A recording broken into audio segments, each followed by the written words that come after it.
Sinabi ng Panginoong Hesus, ang magnanakaw ay dumarating lamang upang magnakaw, pumatay at pumuksa.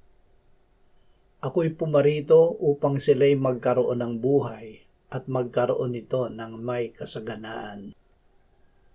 Ang magnanakaw ay ang ahas, ang diablo. Bago nagkasala sina Adan at Eva, sila ay may buhay na bigay ng Diyos.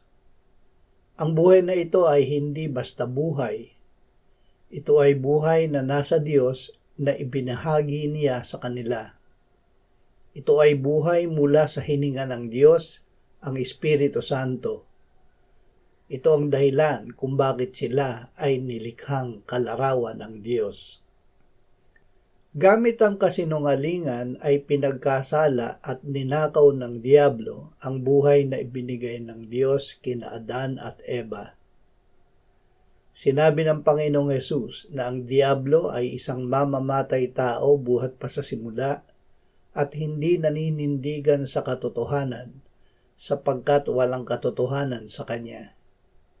Siya ay dumarating lamang upang magnakaw, pumatay at pumuksa. Dahil sa ginawang ito ng diablo, kaya't ang Panginoong Hesus ay naparito at nagsabi, ako'y pumarito upang sila'y magkaroon ng buhay at magkaroon nito ng may kasaganaan. Ang Panginoong Hesus ay namatay para sa ating kasalanan, inilibing, muling binuhay, iniakyat at iniluklok ng Ama sa kanyang kanan sa langit. Ito ay nasulat upang ang sumampalataya na si Jesus ang Kristo, ang anak ng Diyos, at sa pagsampalataya ay magkaroon ng buhay sa kanyang pangalan. Ang buhay ni Kristo na muling nabuhay mula sa libingan, ang ibinigay ng Ama sa sumasampalataya sa pamamagitan ng Espiritu Santo. Walang ibang life to the fullest o buhay na lubos, kundi ang buhay ni Kristo na nananahan sa mananampalataya. Ito ang buhay na walang hanggan. Ang Diyos mismo ang nagpatotoo na tayo'y binigyan niya ng buhay na walang hanggan at ang buhay na ito ay nasa kanyang anak. Ang kinaroroonan ng anak ay kinaroroonan ng buhay. Ito ay isinulat upang ating malaman na tayo ay mayroong buhay na walang hanggan, tayo na nananampalataya sa pangalan ng anak ng Diyos. Ang hindi kinaroroonan ng anak ng Diyos ay wala ng buhay na ito. Alam niya ito sa sariling karanasan. Hindi siya maligaya sa Diyos. Dahil dito ay sinasabi sa kanya ng Diyos, sa Panginoon ikaw ay magpakaligaya at ang mga nasa ng iyong puso sa iyo'y ibibigay niya. Walang pagpapakaligaya sa Diyos kundi ang pananalig kay Kristo, ang daan, ang katotohanan at ang buhay ng Diyos. Kahit hindi natin siya nakita, ay binigyan niya tayo ng pananampalataya at pag-ibig sa Kanya.